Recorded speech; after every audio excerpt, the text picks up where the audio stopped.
अगर कोई भी सब्जेक्ट समझ में कम आता है, उसका कारण है कि उसका कंसेप्ट उस सब्जेक्ट में कम है। तो हम लोग सबसे पहले कंसेप्ट क्लियर करते हैं उनका। उनको बिल्कुल ईज़ी ज़ोन में लेके जाते हैं और उनको पूछते हैं कि आपको कहाँ दिक्कत है, वहाँ से शुरू करते हैं।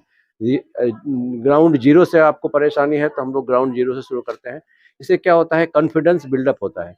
बच्चों में जब कॉन्फिडेंस बिल्डअप हो जाता है, तो ऐसी स्थिति में वो कम्फर्ट ज़ोन में आ जाते हैं, फिर वो पढ़ाई में मन लगाने लगते हैं। हमारा यही तरीका है बच्चों को पढ़ाने का। आज आप आपको बुला रहे हैं, ऐसा ये अपने आप में एक अच्छी बात है और मैं समझता हूँ कि 30 साल तक एकेडमिक वर्ल्ड में टिके रहना एक बड़ी बात होती है, एक बहुत बड़ी चुनौती होती है। बहुत कोरोना काल, उससे पहले भी कई ऐसी बातें हुई कि एकेडमिक वर्ल्ड में बिल्कुल सन्नाटा छा गया था, लेकिन हम लोगों ने अपनी समझदारी से इसको कंटिन्यू किया। कोरोना में भी हमने बच्चों को पढ़ाया, ऑनलाइन पढ़ाया और बाद में भी बच्चों को लेकर आए और सभी बच्चे हमारे यहाँ, खास करके आर्ट्स, साइंस और कॉमर्स के बच्चे काफ़ी अधिक संख्या में आते हैं। हर समय हमारे पास बच्चे रहते हैं और उन बच्चों को पढ़ाने में हमें बहुत आनंद आता है। और हमारे यहाँ सबसे अच्छी बात क्या है कि हम लोग बच्चों के आर्थिक स्थिति को देखकर हम उनका फ़ी डिसाइड करते हैं। कभी भी किसी भी अगर जेन्युइन प्रॉब्लम है, अगर किसी को पैसे की कमी है, तंगी है, तो मैं उनको कम से कम या फिर बिल्कुल निःशुल्क भी पढ़ाने में विश्वास करते हैं हम लोग। गरीब बच्चों के लिए भी हाँ, बिल्कुल, बिल्कुल। गरीब बच्चे भी हमारे यहाँ पढ़ते हैं और हम किसी न किसी एनजीओ के थ्रू उनको मदद दिलवा देते हैं। ये एक अच्छी बात है और मैं समझता हूँ कि आर्ट्स की पढ़ाई आज की तारीख में बहुत ही ज़रूरी है उन बच्चों के लिए जो नियर फ्यूचर में सब लोग सपना देख सकते हैं सिविल सर्विसेज के लिए। देखिए, हमारे यहाँ तो 200-250 का ही स्ट्रेंथ है, उससे अधिक हमारा स्ट्रेंथ नहीं है, तो हम 200-250 बच्चे ही पढ़ा पाते हैं हर साल। नियर फ्यूचर में इसकी संख्या बढ़ेगी, हमारा सीट ही 200-250 है। उन 200-250 बच्चों को हम लोग पढ़ा पाते हैं। गाँव की तरफ आप लोग भी पढ़ने में रहते हैं, बच्चे लोग पढ़ने में हाँ, देखिए फ़िलहाल, हाँ जी, बिल्कुल। फ़िलहाल हमारे पास, मैंने सारे लोगों को कहा है, ऐसे लोग जो हमारे संपर्क में आते हैं, कि यदि आपके पास अर्थाभाव है और पैसे की कमी है, तो आप ऑनलाइन लाइव क्लासेस में ऐड हो जाइए। डिजिटल बोर्ड है हमारे पास, पढ़ाई का सेम क्लास को हम लोग ऑनलाइन कर देते हैं।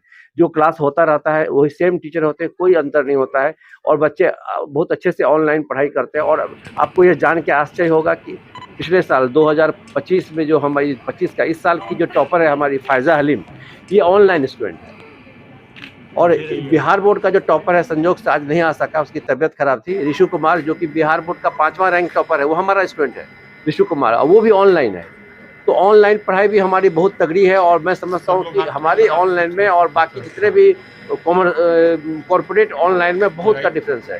कॉर्पोरेट ऑनलाइन में एक साथ हज़ारों बच्चों को पढ़ाया जाता है, हमारे यहाँ ऑनलाइन में एक साथ 50 के अंदर बच्चों को पढ़ाया जाता है और 50 बच्चे इंटरेक्ट कर सकते हैं टीचर से। और ये सबसे बड़ी बात है, ऑनलाइन पढ़ाई को हम लोग ऑफलाइन की तरह बना देते हैं। ऑनलाइन पढ़ाई के साथ आप बच्चे अगर टीचर से इंटरेक्ट करते हैं, अपने सवालों का जवाब पाते हैं, तो इससे अच्छी बात क्या हो सकती है। और ये चीज़ कॉर्पोरेट कोचिंग में पॉसिबल नहीं है, हमारे यहाँ पॉसिबल। हम छोटे स्ट्रेंथ में पढ़ाते हैं बच्चों को, ऑनलाइन में बच्चे टीचर से इंटरेक्ट करके अपना जो भी उनका डाउट्स होता है क्लियर करते हैं।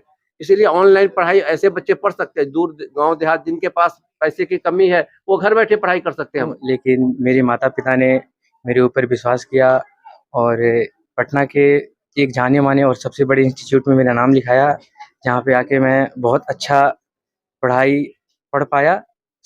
और मैं अपने डायरेक्टर सर को थैंक करना चाहूँगा। क्या नाम है कोचिंग का जहाँ पर क्लियर कॉन्सेप्ट कोचिंग, कौन सा? क्लियर कॉन्सेप्ट सीसी, जो कि बोरिंग रोड में है। इसके जो डायरेक्टर सर हैं, मुझे बहुत हेल्प किया मेरे गाइडेंस में, मेंटेनेंस में। यहाँ पे मेरे रहने में भी उन्होंने मदद किया था मेरे साथ। हॉस्टल वगैरह जो भी हो, उन सभी में मदद किया था। और मैं क्या बताना चाहेंगे खासकर युवा? मैं युवाओं को यही कहना चाहूँगा कि आजकल के जनरेशन में आपको पढ़ाई मन से करना पड़ेगा।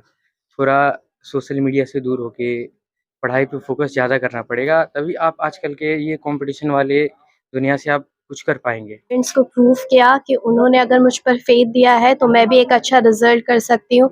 और इस पूरे सफ़र में मेरा सबसे ज़्यादा साथ मेरे माता-पिता के बाद यहाँ के सभी टीचर्स और स्पेशली डायरेक्टर सर ने किया। उनके सहायक के बगैर मैं यहाँ कुछ भी नहीं कर पाती। तो थैंक्स टू डायरेक्टर सर। क्या मैसेज देंगे आजकल की लड़कियों को? कैसे तैयारी किया जाए टॉपर बनने के लिए, क्या आप क्या सबसे पहले तो आजकल के लड़कों या लड़कियों को ये समझना चाहिए कि आपको जो पसंद हो हमेशा वही सब्जेक्ट चुनें, क्योंकि अक्सर हम देखते हैं कि पेरेंट्स के दबाव में आकर या सोसाइटी के दबाव में आकर वो सब्जेक्ट चुन लेते हैं जिनमें उनका ज़ीरो इंटरेस्ट होता है। तो सबसे इम्पोर्टेंट है अपने इंटरेस्ट के साथ पढ़ना चाहिए, क्योंकि जब आप इंटरेस्ट के साथ पढ़ते हैं तो आपको फिर किसी की भी ज़रूरत नहीं होती है। मैंने अपने इंटरेस्ट के साथ ही पढ़ा और आज वो नतीजा आप सबके सामने है। किस कोचिंग का आप सबसे ज़्यादा इसमें अहम रोल मानती हैं? सबसे ज़्यादा